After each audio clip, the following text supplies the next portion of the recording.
This is a game of 6-7 years. पहले 6-7 साल शायद आपको ऐसा ही लगेगा कि मैं जो भर रहा हूँ वही मुझे मिल रहा है, या जो भी मिल रहा है वो इतना इंटरेस्टिंग नहीं लग रहा है। बट गेम शुरू होगी तब जब जाके तुम्हारा एक अच्छा कॉर्पस भी क्रिएट हो गया होगा, और तब जाके तुमको कंपाउंडिंग का रियल बेनिफिट मिलेगा। तो जो कहावत होता है ना कि पहला 1 करोड़ बनाना डिफिकल्ट होता है, वो एक्चुअल में डिफिकल्ट होता है। Now I am trying to answer your question. Yes, it is difficult, but एक बार वो 1 करोड़ बना लिया, उसके बाद 1 का 2, 2 का 5, 5 का 10 बनाना बहुत आसान होता है। इंडिया जैसी मार्केट में अपॉर्चुनिटीज बहुत है। आप जो बोल रहे हो 20 ज़्यादा है, यस ज़्यादा है, बट इंडिया जैसी मार्केट के लिए वो कम इसके लिए है because India has multiple opportunities, multiple sectors. If I have to talk about advantage economies, जैसे यूएस की बात करेंगे तो यूएस में अगर आपके पोर्टफोलियो में 5 स्टॉक भी है तो आप अच्छी वेल्थ क्रिएट कर पाओगे, बिकॉज वहाँ पे है ना उल्टा है, वहाँ पे बड़े लोग और बड़े होते जाते हैं, यहाँ पे छोटे लोग ज़्यादा कमा के देते हैं। You know that's the advantage in India. तो इसके लिए आपको थोड़ा ज़्यादा स्प्रेड रखना पड़ेगा, but technically 20 stock is a good enough way to have in your portfolio, because at least then you are diversifying your risk also. हमने बेसिक आपका जो अजम्पशन था वो था कि मुझे 12 से 14 या 15% का रिटर्न मिलेगा, 12 से 14। तो अगर ये रिटर्न की मैं बात करूँ तो मेरे ख्याल से स्टॉक और mutual fund, equity mutual fund के अलावा कोई और ऑप्शंस हैं जो इस तरह के रिटर्न्स दे सकते? ऑनेस्टली जैसे मैंने आपको बताया कि अभी ऑप्शंस बहुत सारे, जैसे पीएमएस हो गया, एएफ हो गया। वो तो फिर आपने एक बार थोड़ा सर्टेन लेवल का वेल्थ बना लिया तो आप सोच सकते हो, राइट? करेक्ट। बेसिक अगर किसी को बेसिक यही है, ये दो, इसके अलावा तो आपने इक्विटी, आपने स्टॉक्स, आपने म्यूचुअल फंड लिया, स्टॉक्स लिया, उसके बाद what was the third product that you seriously considered? I am not trying to say that कि म्यूचुअल फंड सही है, मतलब कोई भी फंड में आप आंख बंद करके 10 साल करो। आप कोई भी फंड को 3 साल के ऊपर कंपेयर करो, that is a fair comparison to have. Hi Vishesh, thank you for your time. तो क्या आप बता सकते हैं कि 1 करोड़ बनाना इतना मुश्किल है फॉर अ रिटेल इन्वेस्टर? अगर मैं सही बताऊँ तो बचपन से मैं सुनते आ रहा हूँ कि भैया पहला 1 करोड़ बनाना बहुत डिफिकल्ट है। तो ऑफ कोर्स वो जहन में था कि 1 करोड़ तक पहुँचते हैं, और शुरू कर दिया जर्नी, और कोइंसिडेंटली अपना प्रोफेशन भी वही है।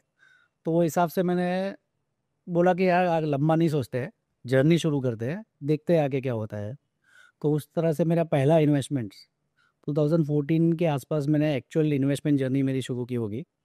तो उस वक्त मैंने कुछ 20-25 हज़ार का एसआईपी शुरू किया होगा, और फिर देखा कि हम देखते हैं कि चलो आगे आगे कैसे ग्रो होता है। कैलकुलेशन जैसे मैंने आपको बताया कि मेरा प्रोफेशन था, तो मुझे पता था कि अगर आप 25,000 इन्वेस्ट करोगे, समझो 14% तक कंपाउंडिंग रखोगे, तो कंपाउंडिंग इफेक्ट आपको आगे पैसा बना के देगा। तो डिसिप्लिन दिमाग में रख के चल पड़ा। पहला 2-3 साल मिक्स एक्सपीरियंस था, बिकॉज मैंने 2014 में, जैसे मैंने आपको बताया, 2014-13 तक जर्नी थोड़ा वॉलेटाइल था, मीन्स मार्केट के हिसाब से मैं बोलूँ तो। कब स्टार्ट किया था आपने? मैंने एक्चुअल इन्वेस्टमेंट, कोर इन्वेस्टमेंट 14 से चालू किया। 14 वैसे मैं प्रोफेशन तो में 2008 से बच गए आप? सीरियस जर्नी जो आप बोलते हैं ना कि भाई अभी आप सीरियस हो जाओ लाइफ में, दैट वाज 2014। तो वहाँ से मैंने एक्चुअल बोले ना वेल्थ क्रिएशन की जर्नी अपने लिए शुरू की। तो 25,000 से शुरू किया, और मैंने देखा कि चलो आगे देखे करते हैं, कि बिकॉज कैलकुलेशन दिमाग में फिट था कि 14% कंपाउंडिंग के हिसाब से मोस्टली तुम्हारा 5.5-6 साल के आसपास पैसा डबल होते जाएगा। तो उतना दिमाग में था बस, और चल पड़ा।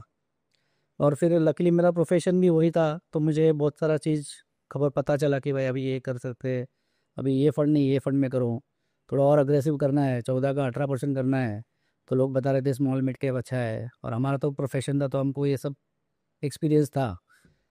तो शुरू कर दिया, और धीरे धीरे दिखा कि यार अपना खुद का इतना हो गया, इतना मार्केट वैल्यू के हिसाब से हो रहा है, और एटलीस्ट कुछ ना कुछ तो दिख रहा है। जो पहले डिसिप्लिन से नहीं करते थे, तो ऐसा होता था कि एक टाइम तुम्हारे पास बहुत पैसा है, और एक टाइम तुम्हारे पास कुछ भी नहीं है, बिकॉज वेल्थ क्रिएशन वाला मोड नहीं था, और वो जहन में नहीं बनाया था कि 1 करोड़ बनाना ही है। पर अभी ये डिसाइड कर लिया था कि 1 करोड़ जो बोल रहे हो। कौन से, what products did you select? क्या प्रोडक्ट्स थे? I mean honestly to start with it was all mutual funds. Mutual fund से ही मैंने शुरू करा। एंड म्यूचुअल फंड में क्या सेलेक्ट किया आपने? तो म्यूचुअल फंड में इनिशियली मैंने थोड़ा स्प्रेड किया, तो और मेरा पहले से एक था कि जो भी है लॉन्ग टर्म है।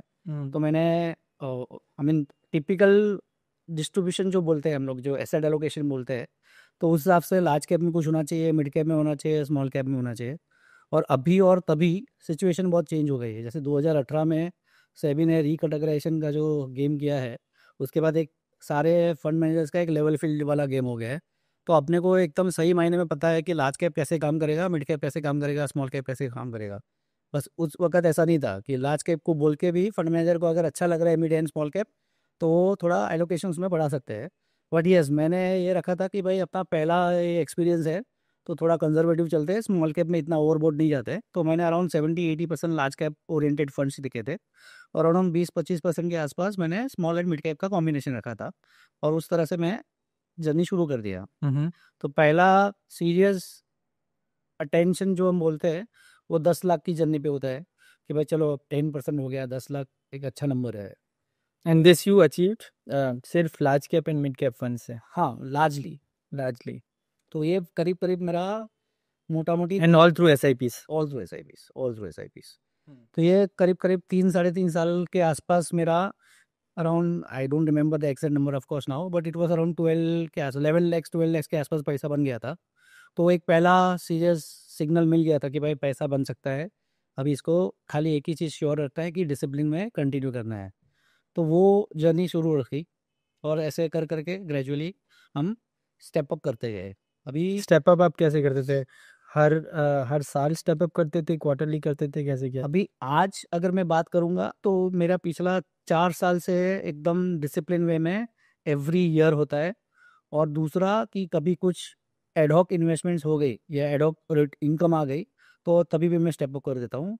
बट एज अ डिसिप्लिन एक प्रोसेस रखा है कि एवरी ईयर इसको थोड़ा थोड़ा स्टेप अप करना है, और उसके लिए कोई फिक्स रूल नहीं है। हर किसी का एक इनकम का स्लैब होता है, तो वो हिसाब से जितना उनको बन सकता है उतना करना है। ये पिछले 3 साल से मैंने स्टेप अप का जो गेम करा है ना, that was a game changer.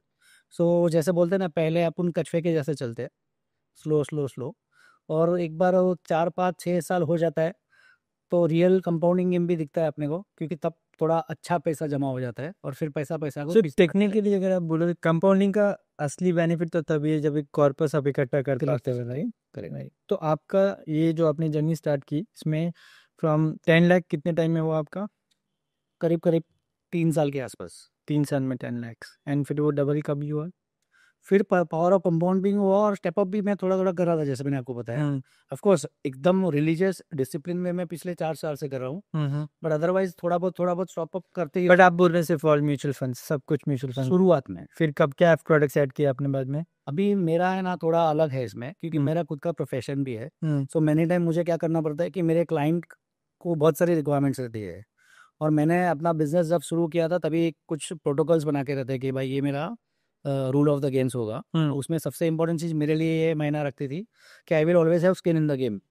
सो मेरे को कन्विक्शन और कॉन्फिडेंस तब जाके मिलेगा जब मैं अपना खुद का पैसा लगाऊंगा, और मुझे समझ में आएगा कि यार इसमें प्लस क्या है, माइनस क्या है, इसमें कैसे दोनों मार्केट में, चढ़ाव वाली मार्केट, उतार वाली मार्केट में कैसे बिहेव करेगा। उसके बाद जाके तुमको सही मायने में समझ में आएगा। और दूसरा मैंने हमेशा रखा था कि क्या होता है ना कि क्लाइंट जब भी सामने बैठते हैं, तो नेचुरली उन वो तब की सिचुएशन को ध्यान में रखते हैं, आपको कुछ गोल्स बताते हैं। बट हम सब एक अनकन्वेंशनल वर्ल्ड में रहते हैं, सब चीज़ अपने हिसाब से नहीं होती है। तो वो मेरे जहन में था एज ए एडवाइज़र।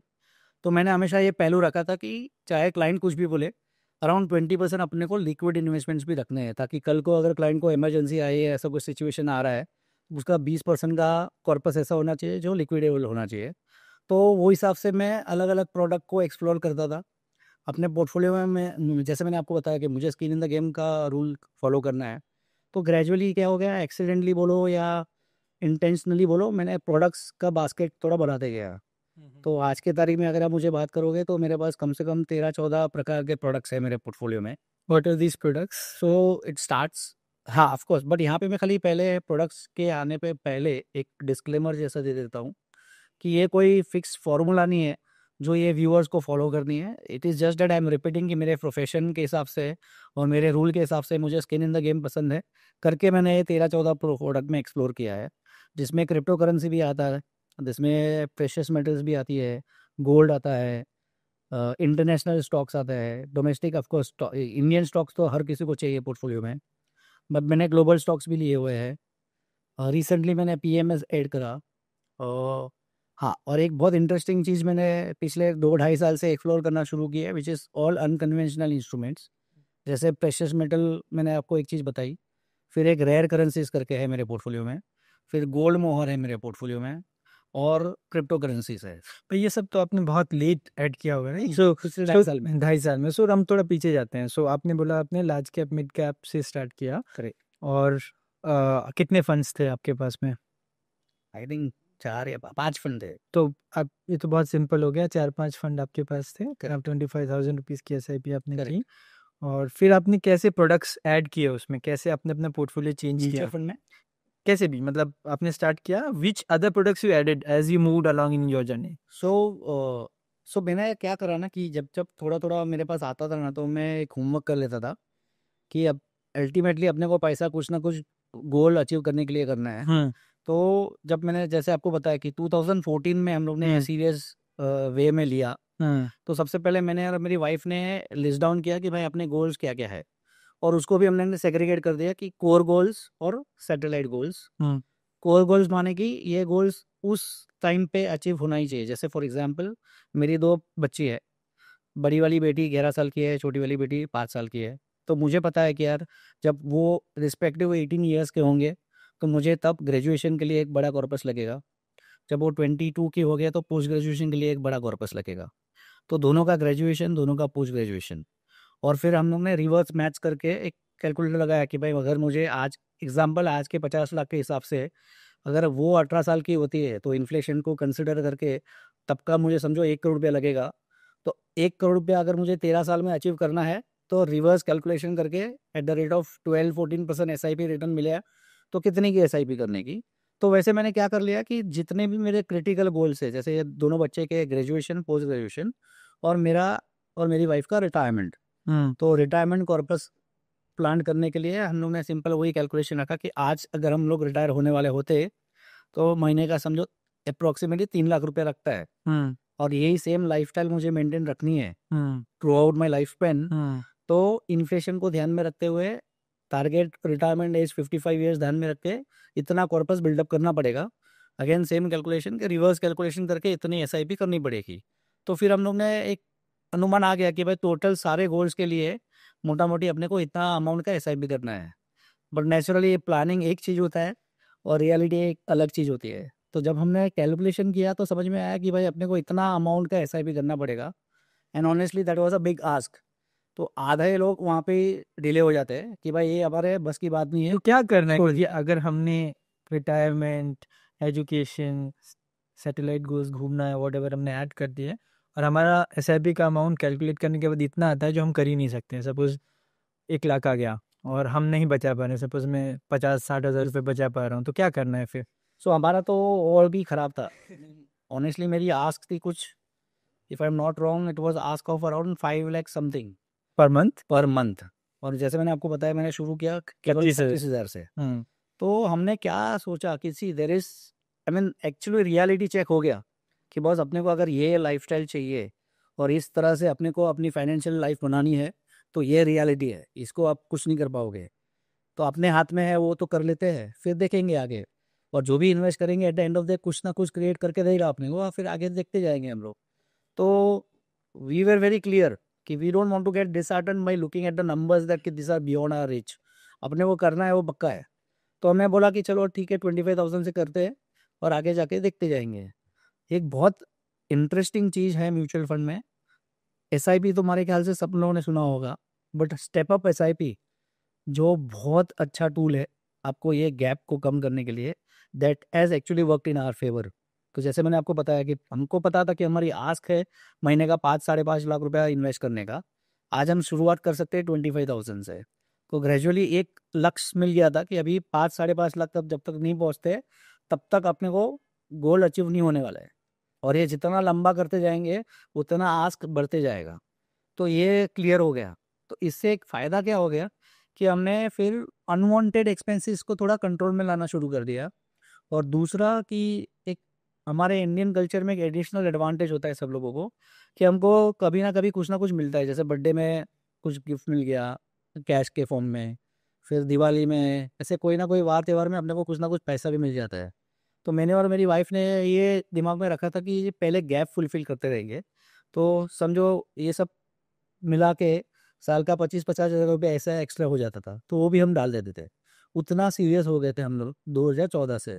और जैसे जैसे जो जो हाथ में आते गया डालते गए डालते गए डालते गए। जब 2018 तक पहुँचे तो हमने देखा यार एक सीरियस गेम हो रहा है, मज़ा आ रहा है इसमें और पैसा बन रहा है। और तब तक हमको एक्चुअल में मार्केट का जो गेन होता है, मार्क टू मार्केट जो हम बोलते हैं, उसका एक्सपीरियंस ऑनेस्टली एडवांटेज नहीं मिला था। बट जिसको मैं फॉलो करता हूँ ये चीज़ के लिए, उन्होंने बता के रखा था कि भाई this is a game of 6-7 years. पहले 6-7 साल शायद आपको ऐसा ही लगेगा कि मैं जो भर रहा हूँ वही मुझे मिल रहा है, या जो भी मिल रहा है वो इतना इंटरेस्टिंग नहीं लग रहा है। बट गेम शुरू होगी तब जब जाके तुम्हारा एक अच्छा कॉर्पस भी क्रिएट हो गया होगा, और तब जाके तुमको कंपाउंडिंग का रियल बेनिफिट मिलेगा। तो जो कहावत होता है ना कि पहला 1 करोड़ बनाना डिफिकल्ट होता है, वो एक्चुअल में डिफिकल्ट होता है। Now I am trying to answer your question. Yes it is difficult, but एक बार वो 1 करोड़ बना लिया, उसके बाद 1 का 2, 2 का 5, 5 का 10 बनाना बहुत आसान होता है, both in terms of time frame also. So you may take 7 years maybe to build your first 1 crore, but you shouldn't be surprised that कि next 1 crore you can make in 3 years. उसके ऊपर का 1 crore you can make in 2 years, उसके ऊपर का 1 crore you can make in basically 1.5 years, and last 1 crore in your journey perhaps you would have made in just 6 months because of the return on investment on the corpus size what you are building for yourself. So this realization was there, discipline and commitment was there, and चल पड़े। और luckily मैंने जैसे आपको बताया कि मेरा profession and my wife is also a chartered accountant, तो ये थोड़ा हमको एक एडिशनल एडवांटेज मिल गया डिसिप्लिन रहने के लिए वेरी और कन्विक्शन रखने के लिए। तो आई विल गो बैक कि जब आपने 2-3 फंड से स्टार्ट किया, आपको लगा आपको और प्रोडक्ट ऐड करने की ज़रूरत है, या आपने उन्हीं प्रोडक्ट्स में इन्वेस्टमेंट बढ़ाया अपना? नो, तो जैसे मैंने आपको बताया कि जब तक मेरा गैप फुलफिल नहीं हो रहा था, तब तक हम लोग एक लेज़र फोकस के जैसा घोड़े का चश्मा पहन के क्लियर थे कि डिस्ट्रैक्ट नहीं होना है, म्यूचुअल फंड में ही इन्वेस्ट करना है। और लकीली बोलो या अनफॉर्चुनेटली बोलो, ऐसे फ्लोज ऑफ इनकम भी नहीं थे कि हम दूसरा कुछ एक्सप्लोर कर सके, क्योंकि रिस्क एपेटाइट बन नहीं रहा था तब तक। तो बाय फोर्स और by choice it was mutual fund. Yes, when we hit our first 1 crore, that was the time where we felt now we are evolving, now we are here to explore many things. तो आप ये बोल रहे हो कि आपका जो पहला 1 करोड़ है टोटली म्यूचुअल फंड से आपने बनाया? Large cap, mid cap fund? Total mutual funds, 100% mutual. That is awesome. तो after once you hit your 1 crore, which other products you added? So then of course the stocks was always there, वो आपने 1 करोड़ के बाद में आपने add किया या? नहीं पहले किए थे, बट वो खाली वो बोलते ना कि आईपीओ आ रहा है तो एक दो बेसिक एप्लीकेशन करना होता है, तो वो क्या होता है 14,000 रुपये का एप्लीकेशन होता है, तुमको लग गया नहीं लगा वापस पैसा आ जाता है। तो वैसे था, बट जैसे मैंने आपको बोला कि मैं सीरियस म्यूचुअल फंड में भी 2014 से हुआ, प्रोफेशन में 2011 से था, पैसा कमा रहा था 2007 से, जो एक्चुअल जो सीरियसनेस होती है वो 2014 से आई म्यूचुअल फंड में। तो बाकी सारे प्रोडक्ट्स में वो सीरियसनेस मैंने 2018 के बाद लाना शुरू की, क्योंकि तब पैसा भी बन रहा था, थोड़ा कन्विक्शन और कॉन्फिडेंस भी बढ़ रहा था, एंड पैरेलली मेरा बिजनेस भी ग्रो हो रहा था। तो मैंने शुरुआत, जैसे मैंने आपको बताया कि मैंने 2016 से बिजनेस शुरुआत किया, फिर 2016 से 18 बाय गॉड ग्रेस काफ़ी अच्छा ग्रोथ मिला, काफ़ी इन्वेस्टर्स आए, काफ़ी पैसा बनाया, और जैसे जैसे लोगों का भी पैसा बन रहा था तो एक घर जैसा रिलेशन बनते गया इन्वेस्टर्स के साथ। फिर उन्होंने ही शुरुआत में मुझे गाइड किया कि देख तू अभी ये कर रहा है, ये कर रहा है, ये कर रहा है, बट हम लोग ये भी सोचते हैं कि ये भी हमारे पास होना चाहिए। मेरे जो कलीग्स होते हैं, हमारे जो फ्रेंड्स होते हैं, वो लोग बताते हैं कि अभी आपको ये एक्सप्लोर करना चाहिए, ये एक्सप्लोर करना चाहिए। और कोई भी प्रोफेशन में अगर आप मेहनत लगन से काम करते हो तो वो ऑटोमेटिक आपको सिखाता है कि अभी है। और जैसे मैंने आपको बताया था कि एक बात शुरू से पहले क्लियर थी कि स्किन इन द गेम वाला रखना ही है प्रैक्टिस। तो फिर 2018 के बाद धीरे धीरे मैंने प्रोडक्ट्स को लेना शुरू किया। क्या प्रोडक्ट्स थे? सो जैसे मैंने आपको बताया, सबसे स्टार्ट मैंने इक्विटी म्यूचुअल फंड के बाद world is the third stocks, direct stocks. Okay, भाई डायरेक्ट स्टॉक्स में भी लोग ना बहुत सारे स्टॉक, 20-25 स्टॉक, तो उसमें भी आपकी कुछ लिमिट थी कि मैं बस 10 या 15 see like every individual I also made mistake. हम भी क्या कर रहे थे कि समझो फ्रेंड ने बता दिया, ठीक है ले लिया, अंकल ने बताया चलो ले लिया, मॉर्निंग वॉक में जा रहे हैं किसी ने बताया सुन लिया ले लिया, ट्रेन में जा रहे हैं 2 लोग बात कर रहे हैं मैंने सुन लिया मैंने ले लिया। ये गलती हमने भी करी है, पर उससे होता क्या है ना कि हम फिर कर क्या पाते हैं, हमारे पास एक तो होता है लिमिटेड फंड, तो उस लिमिटेड फंड में फिर हम क्या करते हैं ना, अननेसेसरी बहुत माइन्यूट डाइल्यूशन कर देते हैं। तो अभी जैसे आइडियली अगर स्टॉक में पैसा बनाना है तो लोग बोलते हैं कि कंसंट्रेशन और कन्विक्शन वाला काम करो, बट वो आम लोगों के लिए पॉसिबल नहीं है। क्योंकि मुझे आज समझो 10 स्टॉक में इन्वेस्ट करना है, तो मुझे पता है कि मेरे पास 1 लाख रुपया ही है, तो मैं 10-10 हज़ार रुपये ही लगा पाऊंगा।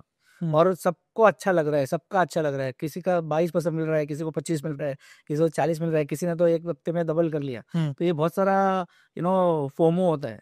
तो हम शुरुआत में ये रियलाइज नहीं करते हैं, और बाद में जाके पता चल जाता है कि यार मेरा पोर्टफोलियो में आज 40 स्टॉक हो गए हैं, बट वेटेज और इम्पैक्ट क्या है, तो कुछ भी नहीं है। क्योंकि मेरे पास हार्डली एक्सपोजर 5 हज़ार, 10 हज़ार, 15 हज़ार का ही स्टॉक्स का है। तो वो स्टॉक चाहे कितना भी अच्छा कर जाए, बट बिकॉज मेरे पास उसका वेटेज खाली पीनट जैसा था, तो मेरे पोर्टफोलियो में ना ही कुछ इम्पैक्ट करेगा और ना ही मुझे इतना इंटरेस्ट करेगा या एक्साइट करेगा कि मैं उस चीज़ को ज़्यादा स्केल अप कर पाऊँ। तो हम थोड़ा इस पे बात करते हैं, कन्विक्शन एंड कंसंट्रेशन पे स्टॉक्स की। क्या किस तरीके से देखते हैं आप उसको? तो फिर जैसे जैसे इसमें भी एक रुचि बढ़ने लगी, लोगों से बात करने लगा, तो एक्सपीरियंस से लोगों ने बताया कि जो स्टॉक में अगर पैसा बनाना है तो it has to be in a concentrated way. तो basically it's like you are running a horse, तो you should have 20-25 horses, that's it. बहुत ज़्यादा आप स्टॉक्स में एक्सपोजर ले लोगे, 20 भी ज़्यादा नहीं हो गए क्या? 20 इसके लिए बिकॉज इसमें आता है तुम्हारा रिस्क डाइवर्सिफिकेशन। तो एक स्टॉक 5% एलोकेशन मिला के 20%, 20 stock is equal to 100% allocation. और दूसरा क्या होता है ना कि इंडिया जैसी मार्केट में अपॉर्चुनिटीज बहुत है। आप जो बोल रहे हो 20 ज़्यादा है, यस ज़्यादा है, बट इंडिया जैसी मार्केट के लिए वो कम इसके लिए है because India has multiple opportunities, multiple sectors. If I have to talk about advance economies, जैसे यूएस की बात करेंगे, तो यूएस में अगर आपके पोर्टफोलियो में 5 स्टॉक भी है तो आप अच्छी वेल्थ क्रिएट कर पाओगे। बिकॉज वहाँ पे है ना उल्टा है, वहाँ पे बड़े लोग और बड़े होते जाते हैं, यहाँ पे छोटे लोग ज़्यादा कमा के देते हैं। That's the advantage in India. तो इसके लिए आपको थोड़ा ज़्यादा स्प्रेड रखना पड़ेगा, but technically 20 stock is a good enough way to have in your portfolio, because at least then you are diversifying your risk also. और ये अगर somebody wants to go to direct equity, तो when you say 20-30 whatever, I am not suggesting कि लोगों को उतना लेना चाहिए, तो क्या आपका गाइडिंग प्रिंसिपल क्या होता है स्टॉक्स लेने के लिए? तो सबसे पहले तो मैं ये बताना चाहूँगा कि स्टॉक नहीं करोगे तो बेटर है, बिकॉज अभी क्या है ना, सब चीज़ पहले जैसे नहीं है। जैसे मैं आज भी मेरे फादर को बोलता हूँ कि हम जो हमारा फर्स्ट घर का, यानी मेरा बर्थ के बाद का, debt was costing us just 2 lakh rupees. तो मैं मजाक मजाक में पापा को बोलता हूँ कि आपने 5 घर ले लिए होते तो, 10 घर लिए हुए होते तो। वो एक होता है ना कि भाई आप 2 लाख यानी कि क्या कुछ भी नहीं है आज। वही सेम घर हमने अभी जस्ट रिसेंटली बेचा 1 करोड़ 30 लाख में, 1 करोड़ 30 लाख में, और तब वो 2 लाख में ही पड़ा। तो आज 1 करोड़ 30 लाख देख के ऐसा लग रहा है कि 2 लाख कुछ भी नहीं है। बस उस वक्त 2 लाख की मायने किया थी वो अपने को नहीं पता है, उनको ही पता है। तो क्या होता है ना कि जो अपॉर्चुनिटीज पहले थी ग्रोथ की और मल्टीप्लाइंग की, वो अभी नहीं है। क्यों? बिकॉज अभी बहुत सारे ऑप्शंस है लोगों के पास। दूसरा because of competition, because of technology disruption and product life cycle shrinking. तो क्या होता है ना कि तुम्हारा लॉन्जिटिविटी अभी कम हो गया है। तो जैसे अभी मैं हमेशा एग्जांपल देता हूँ कि नोकिया, ब्लैकबेरी, एक ज़माने में लोग ऐसा मानते थे कि यार इसके अलावा कुछ है ही नहीं, यानी फ़ोन तो ब्लैकबेरी या नोकिया ऐसा, और आज दोनों एग्जिस्ट नहीं कर रहे हैं। आज सैमसंग आ गया, एप्पल आ गया, तो ये डिस्ट्रप्शन हम बोलते हैं।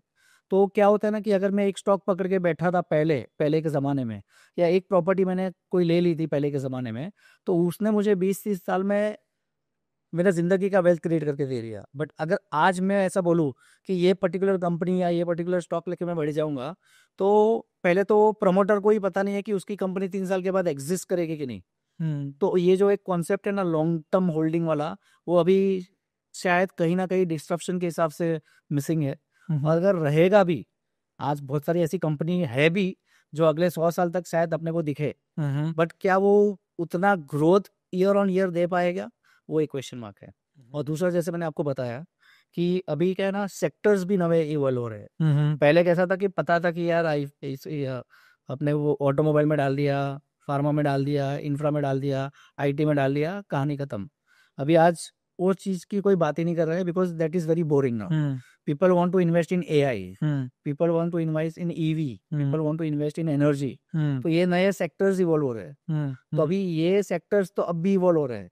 तो आप इसको देखोगे कि आप जो पकड़ के बैठे हो उसको देखोगे, तो वो भी एक ऑप्शन है, वो भी एक रीज़न है कि पहले जैसा नहीं है कि हम एक चीज़ पकड़ के बैठ जाएंगे तो पैसा बनना ही बनना है। तो that is the reason why you have to keep hopping, you have to keep churning. और इसके लिए मैंने, आपने जो मुझे क्वेश्चन पूछा कि स्टॉक्स में व्यूअर्स को क्या करना चाहिए, कैसे पोर्टफोलियो क्रिएट करना चाहिए, तो मैं ये बताऊंगा कि अगर आपके पास टाइम है, आपके पास नॉलेज है, स्किल्स है, तो बेशक कीजिए, बट आप अलर्ट होके कीजिए। आप ये भ्रम में रहोगे कि आज ये मैंने पकड़ लिया और अगले 10 साल तक कुछ नहीं होने वाला है, इसको ये मेरे को वेल्थ क्रिएट करके देगा, तो आंसर इज यस और नो। हो भी सकता है, नहीं भी हो सकता है, बट नहीं भी हो सकता है कि प्रोबेबिलिटी ज़्यादा है, क्योंकि जैसे मैंने आपको बताया, एक तो रोटेशन होता है सेक्टर का, और दूसरा कंपटीशन और टेक्नोलॉजी डिस्ट्रप्शन के हिसाब से शायद वो पर्टिकुलर सेक्टर चलेगा, बट ये वो सेक्टर में वो कंपनी ना चले, दूसरी कोई कंपनी टेक ओवर कर ले।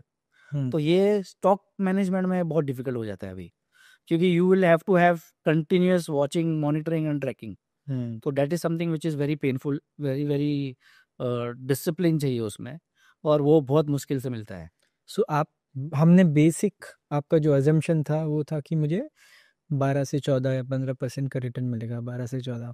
तो अगर ये रिटर्न की मैं बात करूं, तो मेरे ख्याल से स्टॉक और mutual fund, equity mutual fund के अलावा कोई और ऑप्शंस हैं जो जो इस तरह के रिटर्न्स दे सकते सी ऑनेस्टली, जैसे मैंने आपको बताया कि अभी ऑप्शंस बहुत सारे हैं, जैसे पीएमएस हो गया, एएफ हो गया। वो तो फिर आपने एक बार थोड़ा सर्टेन लेवल का वेल्थ बना लिया तो आप सोच सकते हो, राइट? करेक्ट। बेसिक अगर किसी को स्टार्ट, बेसिक यही है, ये दो, इसके अलावा और तो आपने इक्विटी, आपने स्टॉक्स, आपने म्यूचुअल फंड लिया, स्टॉक्स लिया, उसके बाद what was the third product that you seriously considered? PMS. so when my size became decent, that's when I started looking as precious metal. Of course, थोड़ा बहुत gold silver हम लेते जा रहे थे इंडियन कस्टम्स और ट्रेडिशन के हिसाब से, बट एक डिसिप्लिन वे में या एक फोकस्ड वे में, वेल्थ क्रिएशन के पॉइंट ऑफ व्यू से अगर आप देखोगे, तो मैंने गोल्ड सिल्वर एक ऑप्शन समझा, बिकॉज उनका दो एडवांटेज है कि apart from just return on investment, it is also consider as a hedge towards your conventional assets like equity और a real estate. So historically gold has proven that कि जब सब कुछ सही कर रहा है तो गोल्ड शायद ना करे, बट जब सब कुछ अच्छा नहीं करेगा तो गोल्ड डेफिनेटली परफॉर्म करेगा। So that has been the trend. तो वो समझ में आया, तो फिर समझा कि भाई अभी अपना थोड़ा डिसेंट पोर्टफोलियो बन रहा है, तो थोड़ा बहुत अपने को गोल्ड एलोकेशन करना चाहिए पोर्टफोलियो में। और दूसरा, एक स्टोर ऑफ वैल्यू के हिसाब से, तो हमने जितनी भी क्राइसिस पास्ट में देखी है, तो क्या होता है ना कि हमारा कन्वेंशनल एसेट्स जो होते हैं हमारे, जैसे इक्विटी हो गया, म्यूचुअल फंड हो गया, तो वो डिप करते हैं, यानी अच्छा सा करेक्शन दे देता है। बट अगर मेरे पास गोल्ड है, तो एक एडवांटेज हो गया कि उस वक्त में गोल्ड अप्रिशिएट भी होता है, और दूसरा, मुझे पैनिक कॉल नहीं लेना पड़ रहा है, या मुझे डिस्ट्रेस कॉल नहीं लेना पड़ रहा है, क्योंकि मैं गोल्ड अप्रिशिएट हुआ है तब जाके बेचूंगा और मेरा रिक्वायरमेंट फुलफिल कर रहा हूँ, तो मैं मेरे पोर्टफोलियो में डेंट नहीं ला रहा हूँ। बट अगर मैंने गोल्ड रखा ही नहीं होता पोर्टफोलियो में, तो मुझे बाय डिफ़ॉल्ट वो पैनिक कॉल लेना पड़ता, या बाय डिफ़ॉल्ट वो मेरे पोर्टफोलियो में हिट लेना पड़ता, जाने हुए कि ये डिप हुआ है, कि 25% करेक्ट हुआ है, फिर भी मुझे निकालना पड़ता है। तो वो बोलते हैं हम लोग उसको, स्टोर ऑफ वैल्यू के हिसाब से बोलो, या डाइवर्सिफिकेशन के हिसाब से बोलो, या हेज के हिसाब से बोलो।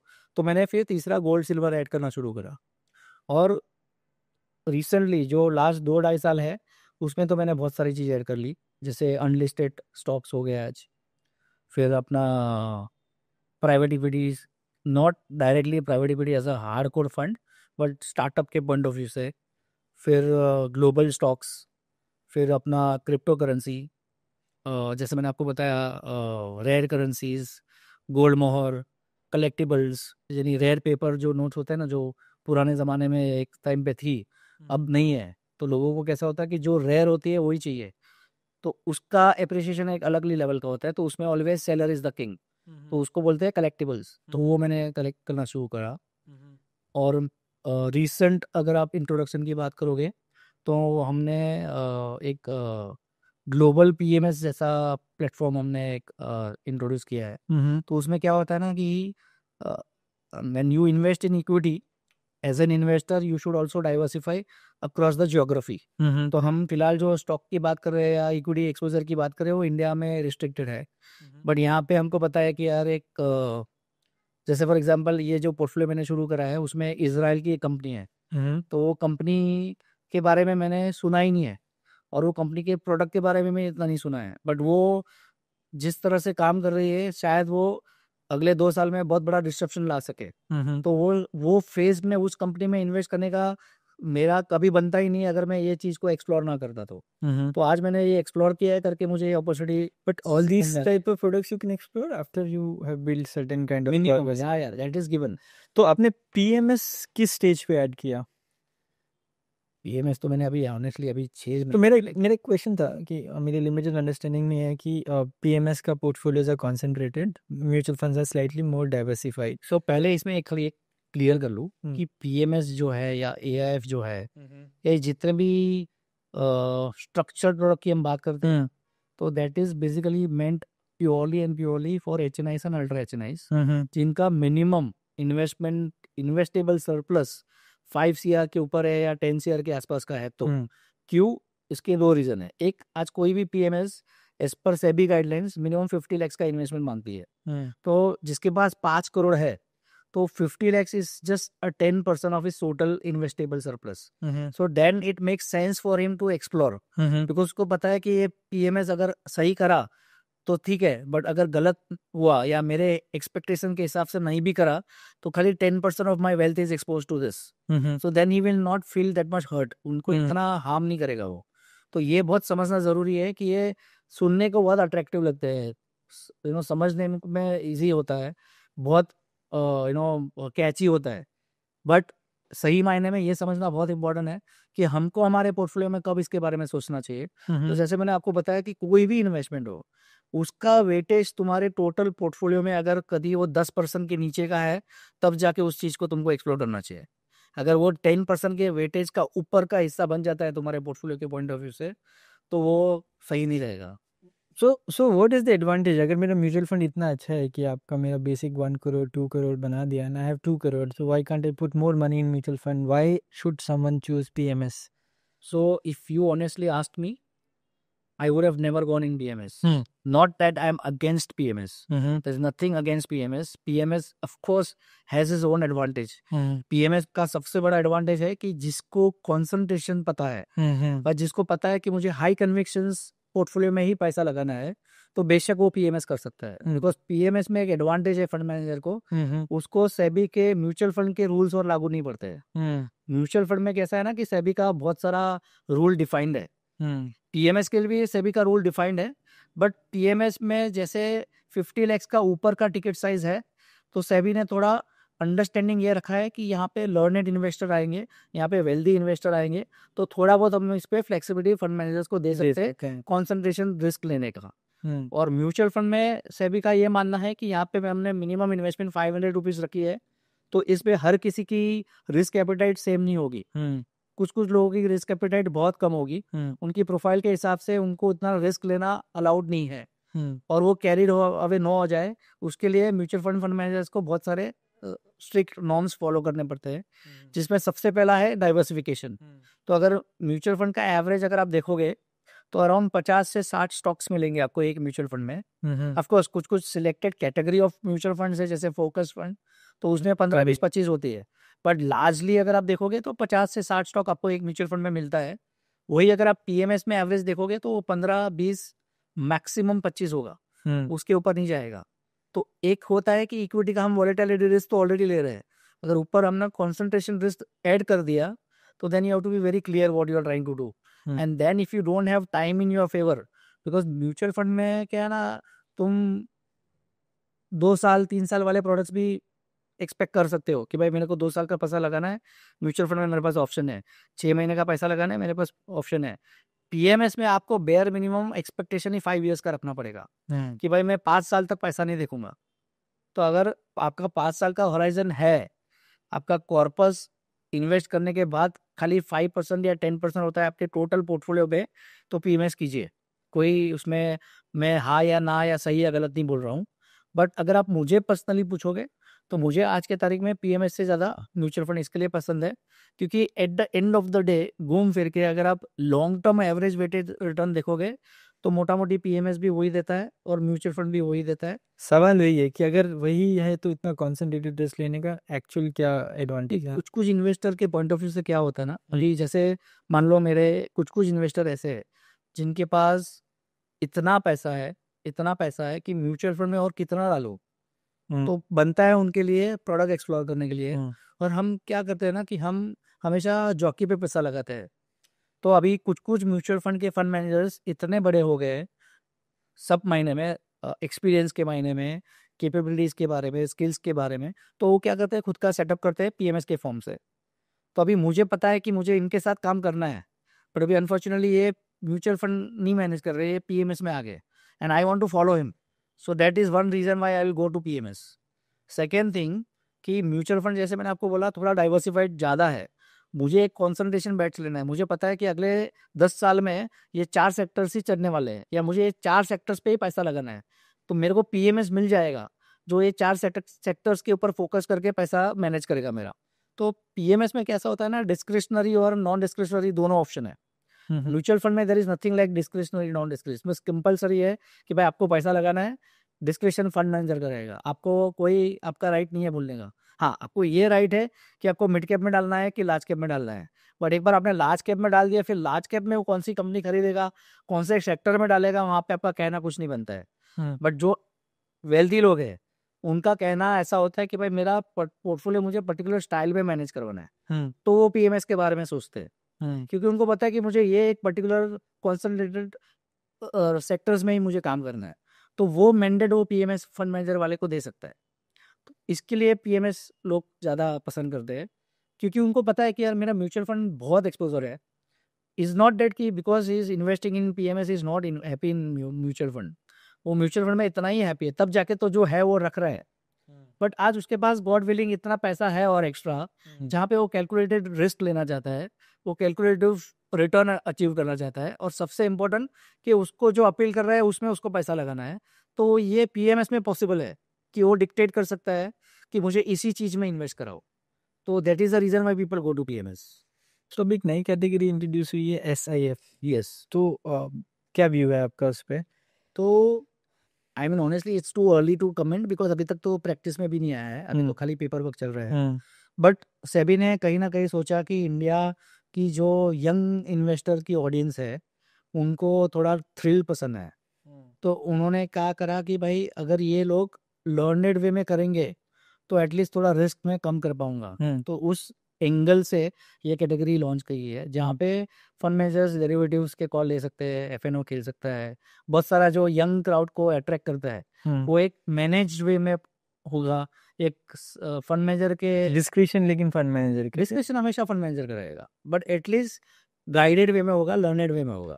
यहाँ पे बहुत सारे अनलर्नेड इन्वेस्टर का कैसा होता है ना, they unfortunately fall in trap of FOMO, they unfortunately don't have that kind of skill sets, that kind of exposure to datas and all.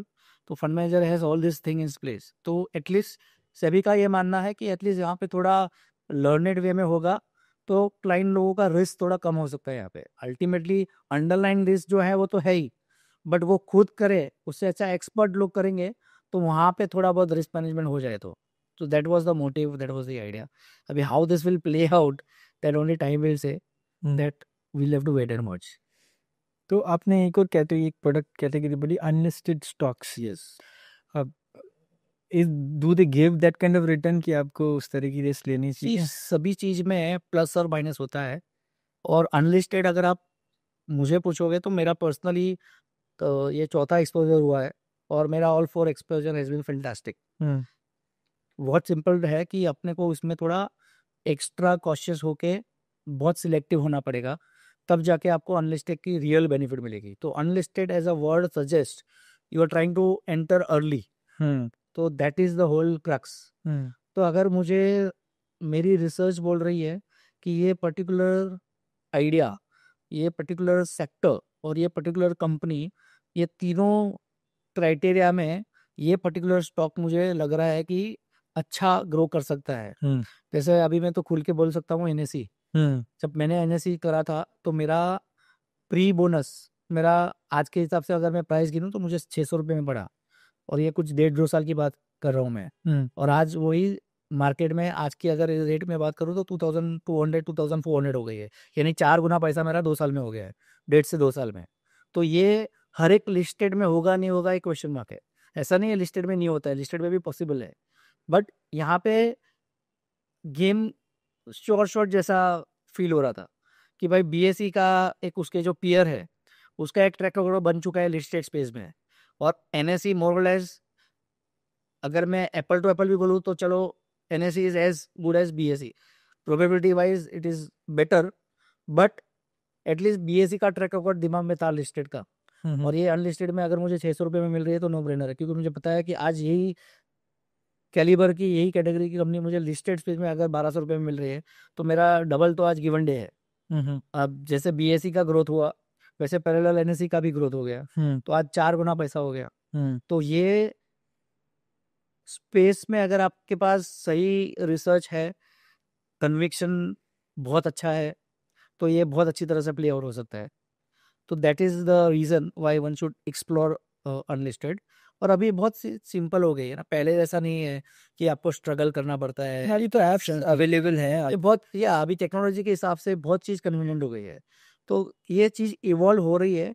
और मैं लोगों को एंकरेज करूंगा कि आप इतना डिसिप्लिन फॉलो कीजिए कि अपने जो कोर गोल्स है उसको आप म्यूचुअल फंड के थ्रू सर्विस कीजिए। जब तक आपका कोर गोल्स म्यूचुअल फंड के थ्रू पूरा नहीं होता है, वो गैप फुलफिल नहीं होता है, तब तक प्लीज डिस्ट्रैक्ट ना हो। हाँ, जिस दिन आपको लगा कि हाँ मेरा अभी कोर गोल्स अचीव होने वाला है मेरे म्यूचुअल फंड के SIP के एलोकेशन से, फिर आपके पास जो भी सरप्लस है तब जाके आप चीज़ों एक्सप्लोर कीजिए। उसके पहले अगर आप करने गए तो it's like you are trying to take a, you are trying to do a speculation, और maybe your undue risk जो हम बोलते हैं वो लेना आप शुरू कर दोगे।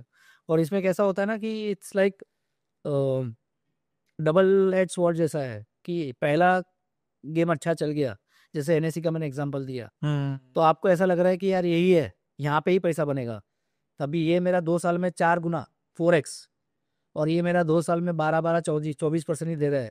तो मैं ये अगर मिथ बना लूँ कि म्यूचुअल फंड से अनलिस्टेड बहुत सही है, then I will fall big time, because Paytm ऐसे बहुत सारे, मैं नाम नहीं लेना चाहूँगा, बट बहुत सारे ऐसे अनलिस्टेड आइडियाज थे जो जैसे वर्क होना चाहिए थे वैसे वर्कआउट नहीं हुए, कोई ना कोई रीजन से नहीं हुए।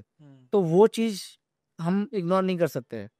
इसके लिए हम बोल रहे हैं कि mutual fund because of diversification, because of well regulated, because of so many parameters there, आपको पता है कि मेरा 2 साल का गोल भी कैटर होना है, 5 साल का गोल भी कैटर होना है, और 20 साल वाले के लिए अगर मुझे 18% का कैगर चाहिए तो वो भी कैटर होना है। तो आप जो कोर गोल है जिसमें आपको पता है कि मैं इसमें इफ एंड बट नहीं होने वाला है, इसमें इफ एंड बिट मैं अफोर्ड नहीं कर पाऊंगा, जैसे मैंने आपको बताया मेरे दोनों बच्चे लोग का ग्रेजुएशन, पोस्ट ग्रेजुएशन, हमारा रिटायरमेंट, इसमें कोई मस्ती नहीं चाहिए, ये होना ही होना है और वही टाइम पे होना है। आई कान से माई सेल्फ कि भाई विशेष अभी पैसा नहीं है तो ये काम कर 5 साल के बाद रिटायर हो, वो पॉसिबल नहीं है अभी। सेम चीज मैं बच्ची को ये नहीं बोल सकता हूँ कि भाई पैसा लगाया था डूब गया, अभी तू 2 साल के बाद ग्रेजुएशन कर, that is not possible, it has to happen at that time itself. तो there we are very clear कि विल नॉट डू एनी मस्ती, म्यूचुअल फंड सही है।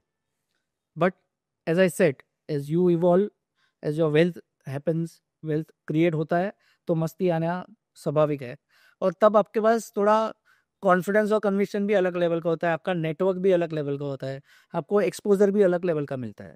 तो तब बेशक आप सब कुछ एक्सप्लोर कीजिए। मैं ये नहीं डिस्करेज करना चाहता हूँ कि सब कुछ बेकार है, खाली म्यूचुअल फंड सही है। Everything is good but at a right time and at a right size of your portfolio. So ये एक फॉर्मूला अगर कोई फॉलो करेगा कि मेरा कोई भी एक्सपोजर 5% या मैक्सिमम 10% के वेटेज के ऊपर नहीं जा रहा है मेरे पोर्टफोलियो पे, तब तक वो चीज करना बहुत सही होगा। Otherwise then you are trying, you are playing with your money, you are taking undue risk, you are speculating, and then you are at the mercy of the outcome of that particular product, which I would not suggest to my viewers, at least for my investors. तो हम speculation, core goals, इसको ध्यान में रखते हुए 2-3 सवाल हैं। पहला सवाल ये है कि अगर मुझे डिसिप्लिन तरीके से मेरे कोर गोल्स प्लान करने हैं, what is a reasonable expectation on returns that I should consider, कि बस मुझे इतना % रिटर्न मिलेगा, देयरफॉर मुझे रिवर्स कैलकुलेशन करना है, तो वो एक क्या रिटर्न है। दूसरा, मैंने जो भी फंड्स चूज़ किए, म्यूचुअल फंड्स या लेट्स से स्टॉक्स, किस तरीके से मुझे उसे रिव्यू करना है, किस फ्रीक्वेंसी पे मुझे उसको रिव्यू करना है। लाइक फॉर एग्जांपल, आपने जो भी आपके कोर गोल्स के लिए फंड सेलेक्ट किए थे, डिड यू चेंज देम, आपने उसको कब चेंज किया, इसके ऊपर अगर आप थोड़ा बात कर सकते हैं तो। ओके, सो सबसे पहले जब हम प्लान करते हैं रिवर्स कैलकुलेशन जो आपने बात बताया, तो उसको आपको फर्दर ब्रेक डाउन करना है। अगर मेरे कोई भी गोल्स जो विद इन 3 years वाले हैं, यानी 3 साल के अंदर वाले कोई भी गोल्स है, तो नेचुरली मैं इक्विटी का एक्सपोजर ज़्यादा नहीं ले सकता हूँ। तो मुझे उसमें एक म्यूचुअल फंड में कैटेगरी है इक्विटी सेविंग्स फंड, जिसमें 80% मोटा मोटी डेट और हाइब्रिड का कॉम्बिनेशन रहता है, पर केवल 20-25% इक्विटी का एक्सपोजर होगा। तो वो 3 साल वाले गोल के लिए सही होगा। तो उसका आपका रिटर्न एक्सपेक्टेशन 8%, 7 to 8% होना चाहिए। फिर आपका गोल अगर कोई 3 साल से 5 साल के बीच में वाला है, तो आप मल्टी एसेट फंड जैसे कैटेगरी को लीजिए। तो उसमें एक एडिशनल फ्लेवर ऐड हो जाता है प्रेशियस मेटल, यानी गोल्ड या सिल्वर। तो उसमें बिकॉज ये 5 ईयर का आपका एपेटाइट है इसमें, तो आप रिटर्न एक्सपेक्टेशन इसमें 9 to 10% का रख सकते हैं। और फिर 5 साल के ऊपर वाला से लेके 8 साल 10 साल वाला कोई भी गोल है, तो उसमें आप इक्विटी करिए, बट इक्विटी में स्क्यू टुवर्ड्स लार्ज कैप, जैसे कि फ्लेक्सी कैप हो गया, मल्टी कैप हो गया, जिसमें बेयर मिनिमम 50% आपको लार्ज कैप मिल सकता है। तो वो वाले इसमें आप 12 से 14% एक्सपेक्ट कीजिए। अगर आपका कोई भी गोल है, जैसे मेरे केस में मैंने आपको बताया कि मेरे सारे गोल 10 साल के बाद के हैं, तो तब जाके मैंने स्मॉल कैप में लिया, थोड़ा एक्सपोजर मैंने मिड कैप में लिया, मैंने थीमेटिक में लिया हुआ है, कि मुझे पता है कि 10 साल है मेरे पास, तो 10 साल में 3-4 साइकिल हो जाएगा, तो मुझे अपसाइड भी बहुत अच्छा मिल जाएगा, मैं डाउन साइड में भी बैठे रहूंगा, फिर से अपसाइड मिलेगा, फिर से डाउन साइड, तो उसका कैगर रिटर्न आप आराम से 15% प्लस आप एक्सपेक्ट कर सकते हो। तो ये आपको बकेट बनानी पड़ेगी, गोल की पहले कोर हो गई, सैटेलाइट हो गई, और with in each goal time frame कि भाई 1 से 3 साल है, 3 से 5 साल है, 5 से 8 साल है, और 8 साल के ऊपर का गोल है। तो जो 1 से 3 साल वाला है उसमें आपको रिटर्न एक्सपेक्टेशन 7-8% की रखनी है। जो 3 से 5 साल है उसमें आपको 8 to 10% रखना है। 5 साल से 8 साल वाला है उसमें आपको 12 से 14% रखना है। यदि आपका गोल 8 साल के बाद वाला है, 10 साल के बाद वाला है, तब जाके आप 15% के ऊपर का सोच सकते हो, क्योंकि तब आप एक्सपोजर ले सकते हो। 15% अग्रेसिव नहीं हो गया? नहीं, जब इसमें भी एक मैथ्स है। सो अगर आप देखोगे तो इंडिया में सेंसेक्स का जन्म हुआ 1979 में 100 रुपीज से। अभी हम 2020-25 में है, 80,000 करीब चल रहा है अभी आज के तारीख में। अगर इसको आप कंपाउंडिंग रिटर्न बताओगे तो मोटा मोटी वो 14% के आसपास का बैठता है। तो ये 14% कोई तुक्का नहीं है, कोई एक्सीडेंटल नहीं है, उसके पीछे एक मैथ्स है, एक इकोनॉमिक्स है। तो अनुमान ये बोला जाता है कि it is basically GDP plus inflation. तो इंडिया का जीडीपी ग्रोथ अगर हम देखेंगे तो अभी अगर किसी को एक्सपेक्ट करना है तो हम बता सकते हैं कि भाई आईएमएफ या गवर्नमेंट का फोरकास्ट ये है कि India is likely to grow at 7.2%, and India में इन्फ्लेशन करीब करीब 6% रहेगा, जो गवर्नमेंट डिक्लेयर्ड होता है। ऑफ कोर्स जो आप और मैं कंज्यूम कर रहे हैं वो 10% के बियॉन्ड भी जाता है कुछ कुछ चीज़ों में, बट हम अभी गवर्नमेंट को लेकर चलेंगे तो 6% का इन्फ्लेशन नंबर है। तो अगर मैं जीडीपी 7% बोल रहा हूँ, इन्फ्लेशन 6% बोल रहा हूँ, तो इसको दोनों को ऐड करूंगा तो मोटा मोटी 13% होता है। अगर मैं इसको डिस्काउंट कर दूँ तो जैसे कि कुछ ऊपर नीचे हो गया तो अपना समझो 11% हो गया। अभी ये हो गया ग्रॉस, इसमें सब कुछ आ गया, कुछ कुछ ऐसे एंटरप्राइज हो गए, कुछ कुछ ऐसे सेक्टर्स हो गए जो पिछले 10 साल से नहीं चले, वो भी फैक्टर हो गए, but that is something which is passive. Now we are talking about passive 13% और 11%। Now we are having an advantage that mutual fund. तो म्यूचुअल फंड में हमने एक्टिव कैटेगरी में लगाया। मुझे पता है कि ये बंदा अच्छा कर रहा है, यार ये बंदे को इतना नॉलेज है, इतना स्किल है, इतना एक्सपीरियंस है कि इसको पता है कि अभी अगले 3 साल में because of this reason this particular sectors will not do well. So he has an option to not buy anything from those sectors. So that is called alpha creation. तो वो अल्फा एवरेज अगर आप देखोगे तो अच्छे fund manager 3 से 4% का alpha generate कर पाता है, एवरेज वाला 2% करेगा, और जो किसी का कॉल गलत गया, किसी के फेवर में कुछ चीज नहीं चली, किसी के आइडियाज 2-3 साल नहीं चले, तो वो एटलीस्ट इंडेक्स रिटर्न तो दे ही देता है। तो ये चीज को अगर हम देखेंगे तो आपका पैसिव फॉर्म में अगर 11% रिटर्न बनता है तो एक्टिव फंड में 13-15% एक्सपेक्ट करना बहुत सही है। और ये मैं अब बात कर रहा हूँ अभी भी निफ्टी या सेंसेक्स की, which is compromising of only 30 and 50 companies. अभी मैंने आपको बताया फ्लेक्सी कैप फंड, मैंने आपको बताया मिड कैप, मैंने आपको बताया स्मॉल कैप, जो एक अलग ही टेंशन पे चल रहा है। तो उसमें आपको अल्फा और भी ज्यादा मिल सकता है, बट यहाँ पे एक ही है कि आपको थोड़ा टाइम फ्रेम ज्यादा देना पड़ेगा, because this companies are going to be more volatile, these companies have more competition disruptions and all, so there you will have to give time and you're better off taking slightly lesser return for your calculation. Yes. Vishesh equity में पैसा कैसे बनता है? अगर मैं simple तरीके से बताना चाहूँ हम्म। तो आप अगर 7-5-3-1 का रूल फॉलो करोगे तो शायद आप पैसा बना पाओगे। शायद नहीं, मैं तो बोलूँगा आप पैसा बना ही पाओगे। 7 मतलब कि आपको एटलीस्ट 7 ईयर्स का हॉराइजन रखना होगा, तब सही मायने में आप इक्विटी में पैसा बना पाओगे। और वेल्थ जो बोलते हैं ना, कंपाउंडिंग 8 वंडर ऑफ वर्ल्ड, वो आप एक्सपीरियंस कर लोगे। 5 यानी हमारी 5 उंगली है, पाँचों अलग अलग है, तो आपको डाइवर्सिफाई करना है। आपको एक ही पर्टिकुलर स्टॉक में या एक पर्टिकुलर सेक्टर में इन्वेस्ट नहीं करना है, आपको थोड़ा डाइवर्सिफाई लाना होगा आप पोर्टफोलियो में। 3 यानी मतलब कि मार्केट में 3 फेजेस होते हैं। एक फेज ऐसा होगा कि मार्केट यूफोरिया में होगा, सब कुछ चलेगा, यानी 15-20-25% एक साल में मार्केट शायद रिटर्न दे दे। दूसरा फेज ऐसा भी हो सकता है कि जहाँ पे मार्केट फ्लैट रहे, कि बहुत ज़्यादा ऊपर नहीं है, बहुत ज़्यादा नीचे नहीं है, आपको 8-12% दे रहा है। बस शायद तीसरा फेज ऐसा भी हो कि आपको मार्केट बहुत रुला है, यानी मार्केट 5%, 10%, 20% गिर भी सकता है। तो ये आपको याद रखना है कि मार्केट में 3 फेज है। तो मुझे अगर 7 साल रुकने को बोला है, तो ये 7 साल में ये तीनों फेज आएंगे। तो अगर कोई भी फेज मेरे लक के हिसाब से पहले आया, तो ना ही मुझे कैरिड अवे होना है और ना ही मुझे डिसहार्टन होना है। आपको ये याद रखना है कि मुझे तीनों फेज से गुजरना है। तो दैट इज 3। और 1 मतलब कि आप स्टेप अप कीजिए, हर साल आपका पैसा थोड़ा थोड़ा थोड़ा बढ़ाते जाइए, तो आपको ये वेल्थ क्रिएशन जो हम बोलते हैं ना, वो सही मायने में मिलेगा। विशेष आपकी इन्वेस्टमेंट जर्नी में आपने जैसे बोला कि you made the goals jointly with your wife, correct? So how important it is to have money discussion with your spouse and with your family? सो जैसे आपने बताया कि मेरे लिए तो मैं खुद ही एक एग्जांपल हूँ। जैसे मेरी शादी हुई, तो फॉर्चुनेटली मेरे और मेरे वाइफ के कुछ फेजेस में ऐसे डिस्कशंस हुए कि हमको आगे चल के वेल्थ क्रिएशन के बारे में बात करना है या गोल प्लानिंग के बारे में बात करना है, तो कैसे करना चाहिए। तो हमने कुछ सेट ऑफ रूल्स बनाए।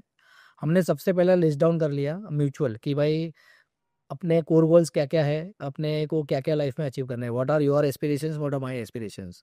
और फिर उसको एक शेप दिया। उसके बाद हमने टाइम फ्रेम के हिसाब से उसको रख दिया कि भाई 3 साल में ये, 5 साल में ये, 10 साल में ये, 15 साल में ये। और लास्ट हमने देख लिया, पॉकेट चेक कर लिया, क्योंकि शायद एस्पिरेशंस तो एंडलेस होते हैं, बट क्या हम हर एक चीज़ को अचीव कर पाएंगे कि नहीं। तो then we thought of prioritising it. तो ये सब होने के बाद हमने एक रिलीजियस डिस्कशन किया कि between you and me we earn this much, so we will not spend more than this. तो हमारा मोटा मोटी हमने कैलकुलेशन बना के रखा था कि 25-30% हमारा एक्सपेंस में जाएगा। अराउंड 25-30% हम रूटीन जो होता है उसमें लगा देंगे, बट बेयर मिनिमम 30% का सेविंग्स बाय डिफॉल्ट होना चाहिए। तो उससे हमने शुरुआत किया और हमने एक डिस्कस किया था कि 30% को कैसे 35 करे, 40% करे और सेविंग्स का रेट धीरे धीरे बढ़ाते जाए। तो ये एक डिस्कशन करा हमने। और एक लास्ट चीज़ होता है कि अगर समझो कि कोई कपल में ऐसी अंडरस्टैंडिंग है कि आप आपका फाइनेंस मैनेज करिए, आप मैं मेरा फाइनेंस मैनेज करूंगी, दैट इज़ अ पॉसिबिलिटी। तो उन लोगों के लिए मैं बताऊंगा कि आप कॉमन चीज़ डिस्कस कर लीजिए कि ये सारे टाइप ऑफ एक्सपेंसेस मेरे रहेंगे, ये सारे एक्सपेंसेस आपको करना है, इतना मेरे को सेविंग्स करना है, ये सारे गोल जो अपने हैं उसमें से ये सारे गोल्स मैं अचीव करूंगा और ये सारे गोल्स आपको अचीव करना है। बट एटलीस्ट एक प्लानिंग कॉमन होना चाहिए, चाहे एग्जीक्यूशन अलग अलग करें, बट प्लानिंग कॉमन होना बहुत ज़रूरी है ताकि आप आपकी वेल्थ को ऑप्टिमाइज कर सको। विशेष ये रिटर्न्स की हमने बात की, तो विल तो इसको इवैल्यूएट हमको किस फ्रीक्वेंसी पे करना है? सो 10 years 15 years is a really long term, right? Correct. ऐसा तो नहीं मैं लेके, ये लोग बोलते हैं कि लेके भूल जाओ, राइट? मे भी लोग बना लेते हैं उसमें पैसा, but I think if you are actively planning तो हमको रिव्यू भी करना चाहिए। तो how you review and how have you reviewed and generally how would you suggest your portfolio should be reviewed? ये हमने बहुत अच्छा क्वेश्चन पूछा, और यही क्वेश्चन का आंसर है कि लोग म्यूचुअल फंड सही है क्यों बोलते हो। तो इसमें ना 3 लेवल ऑफ चेक्स होते हैं। सबसे और बहुत अहम चेक इसमें है, सेबी का रेगुलेशन है। अभी मैं स्टॉक बाय कर रहा हूँ तो वो सेबी रेगुलेट नहीं कर रही है, राइट। अगर मैं म्यूचुअल फंड के थ्रू बाय कर रहा हूँ तो सेबी का रेगुलेशन है। तुम्हारा सबसे पहला फिल्टर वो हो गया।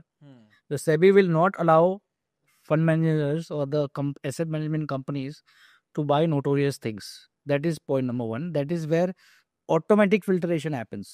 You and I may make mistake. It may not be intentional. हम intentionally कुछ भी गलत नहीं करना चाहेंगे, बट हमको पता नहीं होगा, इनोसेंटली या एक्सीडेंटली हम मिस्टेक कर रहेंगे जो सेबी मॉनिटर नहीं कर रहा है, तो हम शायद वो मिस्टेक को एंकरेज कर देंगे, बट म्यूचुअल फंड में वो मिस्टेक एंकरेज नहीं होगी। That is point number 1। तो वहाँ पे आपका पहला फिल्टर हो गया।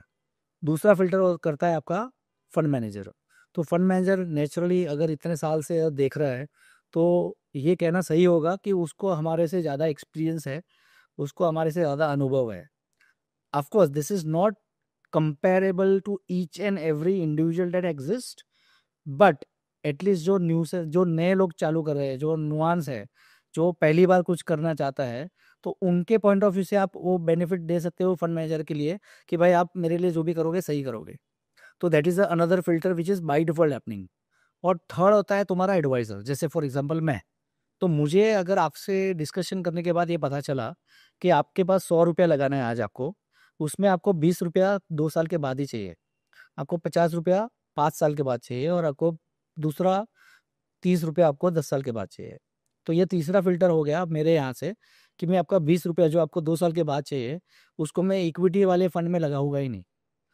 तो जो आपको 50, बाकी का जो आपने 50 परसेंट बोला कि मुझे 3 से 5 साल में चाहिए, तो वो मैं जैसे आपको पहले बताया कि मल्टी एसेट में लगा दूँगा।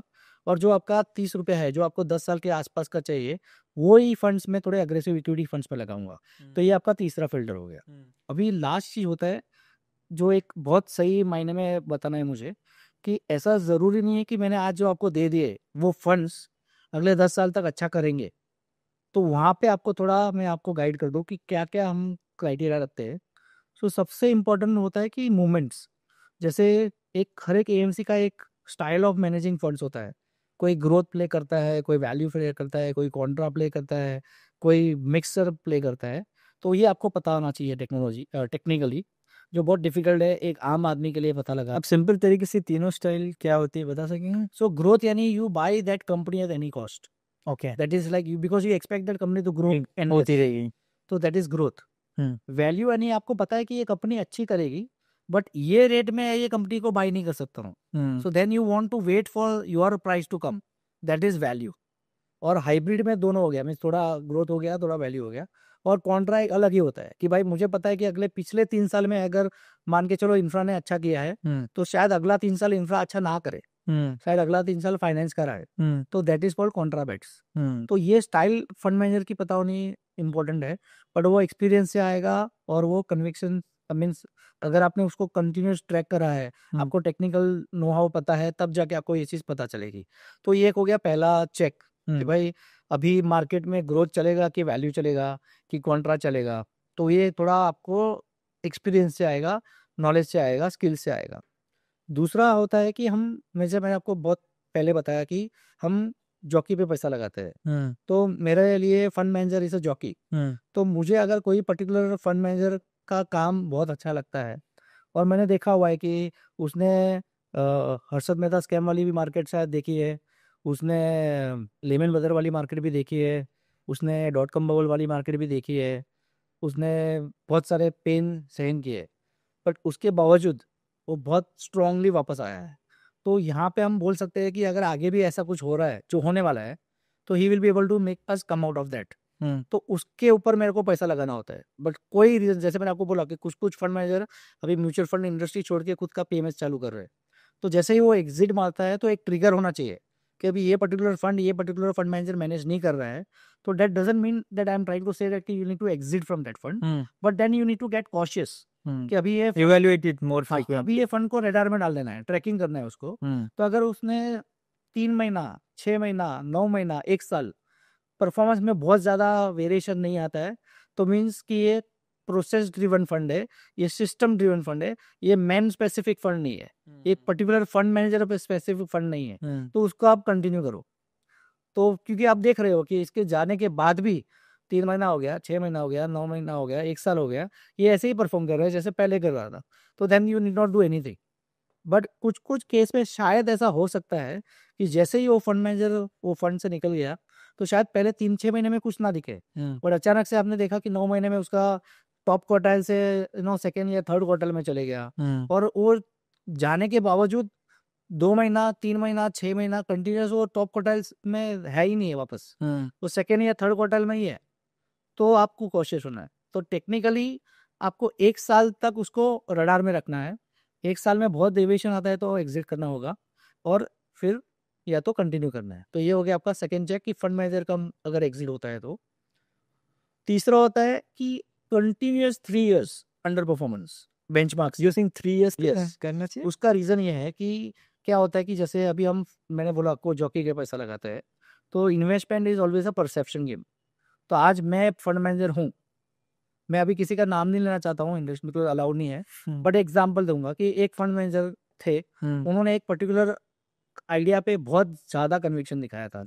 अभी अनफॉर्चुनेटली उनका कन्विक्शन 2 साल, 3, 4 साल, 5 साल, 6 साल तक नहीं चला, बट जब चलने लगा तो 2 साल में ऐसा चला कि पिछले 8 साल का रिटर्न कवर हो गया। तो बहुत बारी ऐसा होता है, but then for us to have a patience for 6 years is practically not possible. नहीं, मैं तो कुछ लोगों से बात करता हूँ, तो अगर फंड 1 साल 8 महीने में उनको जो desired return, forget about underperformance, तो भी वो एग्जिट करके दूसरे fund that is very rare, because then you will be continuously, see if you are a slave of return, then trust me you are bound to play a speculation game. तो आप return ही chase कर रहे हो ना, तो क्या guarantee है कि जो रिटर्न आज ये फंड ने दिया है वो अगले साल वो फंड वापस दे सकता है? कोई श्योरिटी नहीं है। नहीं है। तो then you are following in a bigger trap. खाली आप रिटर्न चेक ट्रैक करके आप हर टाइम स्वैप करोगे तो you will fall in a bigger trap. But yes, I am not trying to say that कि म्यूचुअल फंड सही है, मतलब कोई भी फंड में आप आंख बंद करके 10 साल करो। आप कोई भी फंड को 3 साल के ऊपर कंपेयर करो, that is a fair comparison to have, because in 3 years probably you would have completed both the cycle. तो पिछला डेटा बोल रहा है कि समझो एक एवरेज अगर आप स्टॉक मार्केट का पैटर्न देखोगे तो हर 3 4 4 साल के बाद एक 6 महीना 1 साल खराब आता है, फिर वापस 3 4 साल अच्छा आता है, फिर वापस 6 महीना 8 साल खराब आता है। तो आपने कोई भी टाइम पे इन्वेस्ट किया होगा तो आपको ये फेज मिल सकता है कि जहाँ पे वो फेज खराब हो। तो उसका मतलब ये नहीं है कि आपने जो म्यूचुअल फंड लिया है वो खराब है, या आपने इक्विटी म्यूचुअल फंड में डाला है तो equity mutual fund as a category ही खराब है। You will have to give 3 4 years minimum to let both the cycle complete. हाँ, उस बोथ साइकिल में भी अगर आपका फंड परफॉर्म नहीं कर रहा है then there is definitely something wrong with your fund style, तो आपको एग्जिट करना है। और एक लास्ट चीज होता है कि अभी आपका एक्सपेक्टेशन फॉर एग्जांपल 15 18% का रिटर्न का है, जो मोस्ट इन्वेस्टर, जैसे आपने अभी जस्ट बोला कि इन्वेस्टर रिटर्न के हिसाब से ही जज करता है। और अभी टेक्नोलॉजी एक एडवांटेज भी है तो एक डिस्ट्रप्शन भी है कि आपका कुछ कुछ वेबसाइट्स बता देती है कि ये फंड पिछले 1 साल में सबसे ज़्यादा रिटर्न दिया है, पिछले 3 साल में सबसे ज़्यादा रिटर्न लिया है, और आप वो ट्रैप में आ जाते हो और आपने उसे फंड में डाल दिया, और वो फंड अगले 1 साल सबसे लोएस्ट रिटर्न देता है, और वो बहुत बार होता है। तो उसका मतलब ये नहीं है कि वो फंड गलत है, वो अनफॉर्चुनेटली आपने उसको गलत बिजनेस साइकिल आपने नहीं, चूज की है। आपने तो देखा ना कि 1 साल 3 साल अच्छा किया तब जाके आपने उसको पैसा लगाया ना। अभी वो 1 साल अच्छा नहीं कर रहे तो आप उसको गलत थोड़ी करोगे, आपको उसको वापस से 3 साल 4 साल देना पड़ेगा, तब जाके आपको सही मायने में पता चलेगा कि ये अच्छा है कि बुरा है। बट ये अनफॉर्चुनेटली जैसे आपने बताया किसी की पेशेंस नहीं है। आई मीन रिसर्च बोलती है कि average life span of Indian investors in any stock और any fund by and large is just 2 2.5 years. And DIY की शायद शॉर्ट होगी और See, I don't want to comment on that. I am not discouraging as well.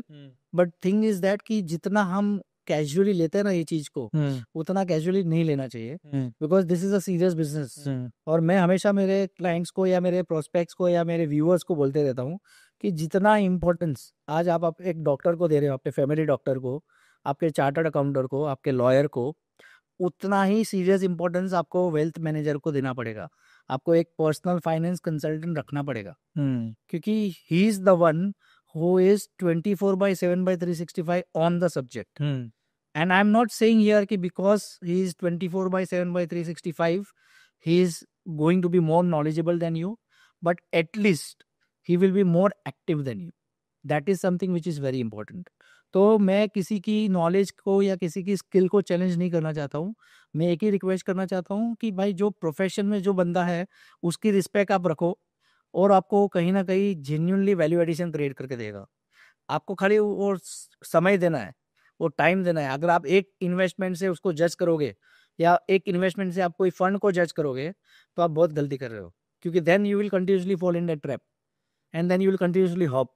And then you will come to a conclusion that mutual fund सही नहीं है, या ये stock equity मेरे बस की नहीं है। अभी मेरे कितने ऐसे मेरे पहचान के लोग हैं जो आज भी ये बोलते हैं कि स्टॉक मार्केट नहीं सट्टा है। अभी 1979 से लेके 2025 अगर स्टॉक मार्केट ने 14% कंपाउंडिंग रिटर्न दिया है तो सट्टा कहाँ है? कहीं ना कहीं आपने सट्टा किया है, कहीं ना कहीं आपने गलत करा होगा। मार्केट तो रिपीटेडली ईयर ऑन ईयर इतने सारे नेगेटिव इवेंट्स हो गए, हर्षद मेहता स्कैम हो गया, .com बबल हो गया, लेमन ब्रदर कोलैप्स हो गया, कोविड हो गया अभी recently, but her time market गिरने के बाद ऊपर आया ही है। और आज 100 रुपीज़ का मार्केट 80,000 हो गया है, फिर भी आप बोल रहे हो अगर स्टॉक मार्केट सट्टा है, तो कहीं ना कहीं आप गलत कर रहे हो। तो आपको ये सोचनी है। Nice, nice. So we'll conclude this podcast with this final question. If you have to start all over again today with zero, okay, what is the approach you're going to take? जैसे मैंने आपको already admit किया, सबसे पहला तो मैं property by नहीं करूँगा। मैं उसको डिले करूँगा जितना हो सके उतना। बाई ज़रूर करूँगा, 100% करूँगा, बट डिले करके करूँगा। दूसरा, थोड़ा और कंजूसी करूँगा एक्सपेंसेस करने में इनिशियल फेज में, थोड़ा और मैं ज़्यादा SIP करता और उसको बहुत अग्रेसिवली स्टेप अप करता। और जो मैंने समझो 4-5 साल में रियलाइजेशन किया सीधे सोने का, वो मैं एक्सपेक्ट करता या ऐसा डिज़ायर रखता कि मैं पहले दिन से इतना सीरियस होता, पहले दिन से इतना कमिटेड होता। ये 2 चीज़ मैं आपको बताऊंगा, बाकी तो छोटी मोटी। और प्रोडक्ट्स आप सेम चूज करते हैं? प्रोडक्ट अगेन मैं रिपीट करता हूँ कि core goals 110% has to be mutual funds, उसमें कोई दो राय नहीं है, क्योंकि बाकी सारे प्रोडक्ट्स में एक्स्ट्रा रिस्क है, एक्स्ट्रा बहुत सारी चीज़ें हैं। म्यूचुअल फंड एक ऐसा प्रोडक्ट है जिसमें आपको अलाउ करता है कि आप 2 महीने का पैसा भी लगा सकते हो, 2 साल का भी पैसा लगा सकते हो, 3 साल वाले के लिए भी अलग प्रोडक्ट है, 5 साल वाले के लिए भी अलग प्रोडक्ट है, और 10 साल वाले के भी अलग प्रोडक्ट है। और जैसे मैंने आपको बताया कि म्यूचुअल फंड में सेबी का सबसे ज़्यादा रेगुलेशन होता है, तो इससे सेफ, इससे वेल रेगुलेटेड प्रोडक्ट आपको नहीं मिलेगा, ना ही स्टॉक इतना वेल रेगुलेटेड हो पाएगा। बिकॉज यस, बोलने के लिए equity is regulated, each and every company is regulated, but SEBI is not regulating what you are going to buy, when you are going to sell, unless until it is in volumes, unless it is appearing to SEBI as a speculation। जो SEBI के radar में आएगा वो होगा, but SEBI के radar में हम लोग नहीं आ सकते हैं। हम क्या बाय करेंगे नहीं बाय करेंगे वो SEBI को उतना ये नहीं है। म्यूचुअल फंड में आपको बाय डिफॉल्ट वो एक SEBI हेल्प कर रहा है कि बिकॉज म्यूचुअल फंड के फंड मैनेजर्स के या AMC को स्ट्रिक्ट गाइडलाइंस होता है, तो वहाँ पे आपको वो फिल्ट्रेशन मिल जाता है। तो कोर गोल्स आप म्यूचुअल फंड से कीजिए। आपके जितने भी सैटेलाइट गोल्स है, जैसे वेकेशन पे जाना है, गाड़ी खरीदनी है, या कोई भी आईफोन खरीदना है, वो सब चीज़ के लिए आप थोड़ा बहुत कैलकुलेटिव रिस्क स्टॉक से या क्रिप्टो करेंसी से या प्रेशियस मेटल से, या बहुत सारी ऐसी चीज़ें हैं आज जो मार्केट में, अनलिस्टेड स्टॉक्स हो गया, स्टार्टअप्स हो गया, उसमें आप बेशक कीजिए। और दूसरा जो मैंने आपको एक रूल बोला है कि 5% से ज़्यादा आपके टोटल पोर्टफोलियो का एक्सपोजर नहीं होना चाहिए, वो कोई भी चीज़ हो, चाहे एसेट हो, कोई भी हो, चाहे स्टॉक्स हो, चाहे क्रिप्टो करेंसी हो, चाहे प्रेशियस मेटल हो, चाहे कुछ भी हो, 5 to मैक्सिमम 10%। अगर ये डिसिप्लिन आप कर पाओगे ना, in other than mutual fund, other than mutual fund can be even 100%, भले शायद बोरिंग लगेगा, बट आज निपॉन इंडिया ग्रोथ फंड जैसे एग्जाम्पल इसके लिए दे पा रहा हूँ बिकॉज डेटा काफ़ी है, 1994 शायद से डेटा है, तो ऑलमोस्ट 25-30 साल हो गया। आज कोई भी फंड अगर 25-30 ईयर्स से अगर आपको 12% से या 14% से ज़्यादा कंपाउंडिंग दे रहा है, तो आपको लाइफ में और क्या चाहिए। And by rule of 72, even if you are just making 12%, which means every 6 years your money would have doubled. तो आप मान के चलो अगर आपने उस फंड में 100 रुपये डाला होता, तो 30 साल यानी 5 ऐसा डबल हुआ, तो 100 का 200, 200 का 400, 400 का 800 और 800 का 1600, यानी 100 का 1600 रुपया आपको। आई मीन इसका एडवांटेज लेने के लिए आप जितना ज्यादा पैसा डाल पाएंगे investable long term investing is hurting investors today, that stay invested long term. मैं उसमें खाली करेक्ट करना चाहता हूँ कि you have to plan things, you have to list down your goals, तो फिर अगर 3 महीने वाला गोल है तो लॉन्ग टर्म वाला फंड आपको डिस्टर्ब ही नहीं कर रहा है, बिकॉज आपको पता है मैंने 3 महीने के लिए डाला है, 3 महीने में निकल जाएगा। मेरा 2 साल का गोल है, 2 साल के लिए डाला है, 2 साल में निकल जाएगा। अच्छा, जैसे मैंने हमारे इसमें मैंने इंट्रोड्यूस किया है vacation planning, mobile buying planning, iPhone buying planning. तो ये सब प्लानिंग में मेरा कोई वो लॉन्ग टर्म वाला थियरी नहीं आता है, क्योंकि मुझे पता है कि मुझे आज भी जीना है। और कोविड के बाद से ये ज़्यादा सीरियस हो गया है लोगों में कि कल किसने देखा है, आज जो है वो है। तो इसके लिए हम ये बोलना चाहते हैं कि भाई आप आपके एडवाइज़र को या आपके फाइनेंशियल प्लानर को आप लिस्ट डाउन करवाइए कि ये मेरे एम्बिशंस है, ये मेरे गोल्स है, ये मेरे को चाहिए। तब जाके वो आपको सही एडवाइस कर पाएगा, आपको समझ पाएगा।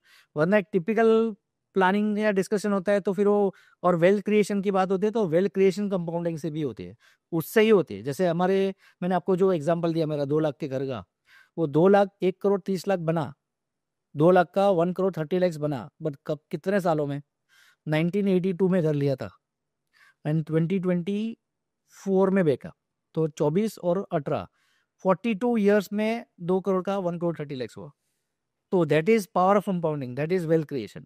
पर वही सेम 2 लाख मैंने म्यूचुअल फंड में तब डाला होता ना, तो अभी जो ये 1 करोड़ 30 लाख मिला है ना, आप अनुमान भी लगा सकते हो, तो मुझे शायद 100 करोड़ से ज़्यादा मिलता। That is a power of compounding. And इसका बहुत सारे मेरे पास कंपेरिजन्स है, but again it is like कि हमारे सारे एग में होना चाहिए, हमारा बास्केट स्प्रेड होना चाहिए, एसेट एलोकेशन मिक्स होनी चाहिए। एक ही चीज़ मैं कंक्लूड करना चाहूँगा कि और एक चीज़ ध्यान रखनी है कि खाली बोलने के लिए आपको एसेट एलोकेशन मिक्स या डाइवर्सिफिकेशन करने की ज़रूरत नहीं है। आज सही मायने में आपको देखा है कि नेट ऑफ टैक्स और नेट ऑफ इन्फ्लेशन, क्या वो पर्टिकुलर एसेट क्लास मुझे पॉजिटिव रियल रिटर्न देगा कि नहीं। तो पॉजिटिव रियल रिटर्न बहुत इंपॉर्टेंट है। जैसे अभी हमारे फादर फोर फादर के ज़माने में एफडीआर 18% रिटर्न देती थी, 14% देती थी। तो net of inflation net of tax फिर भी वो 5-6% देती थी। अभी आज एफडी का रेट चल रहा है 7%, या मोटा मोटी किसी को 8% मिलता होगा। बट 8% पे अगर मैं 30% एवरेज टैक्स ब्रैकेट लगाऊँ तो मेरा 2.5% वहाँ पे निकल गया, तो मेरा रिटर्न बन गया 5.5। और मैंने जैसे आपको बताया इन्फ्लेशन ही 6% है, तो मेरा तो नेगेटिव 0.5% रिटर्न हो गया। तो एफडी करना सही है? तो आंसर इज नो। बट क्या मैं एफडी के सेफ्टी जैसा कोई प्रोडक्ट मेरे पास है? तो यस, म्यूचुअल फंड में है। तो ये बहुत इंपॉर्टेंट है लोगों को समझना। और इसके लिए बार बार मैं बोलना चाहूँगा कि म्यूचुअल फंड काफ़ी हद तक बहुत सारे प्रॉब्लम सॉल्व करता है। और ये भी नहीं है कि खाली म्यूचुअल फंड में ही इन्वेस्ट करना है, बट कोर गोल्स आपके एक बार सेटिस्फाई हो जाते हैं, उसके बाद सारे सैटेलाइट गोल्स आप एक्सप्लोर कीजिए। क्रिप्टो में भी डालिए, स्टॉक्स में भी डालिए, अनलिस्टेड में भी डालिए, ग्लोबल स्टॉक्स में भी डालिए, प्रेशियस मेटल में भी डालिए, रेयर करेंसीज भी लिए, सब कुछ कीजिए, क्योंकि वो एक किक मिलता है लोगों को कि मेरा पोर्टफोलियो अच्छी तरह से डाइवर्सिफाइड है। But core goals mutual fund. बहुत अच्छा लगा आपसे ये बात करके Vishesh. Thank you very much. Thank you very